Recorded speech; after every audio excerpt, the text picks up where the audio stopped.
இந்த நியூஸ்லாம் பார்க்கணும்னு சொல்லிட்டாங்க.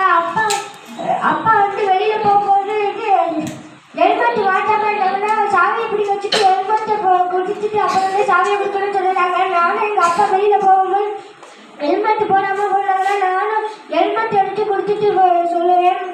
நன்றி, வணக்கம். கொடை சார்மன் மணிக்க வாசகம் நடுநிலை படி 5ஆம் வகுப்பு படிக்கிறேன். மேம் பேர் வந்து கலான்னு வந்து சொல்லியிருந்தாங்க. மேம் சொன்னாங்க நம்ம வந்து சாலையில் போகும்போது லெஃப்ட் பக்கம் தான் நடக்கணும் அப்படின்னு வந்து சொல்லியிருக்காங்க. சவுதி அந்த மாதிரி நேரத்தில் வந்து ரைட்டில் தான் நடக்கணும் அப்படின்னு வந்து சொன்னாங்க சார்.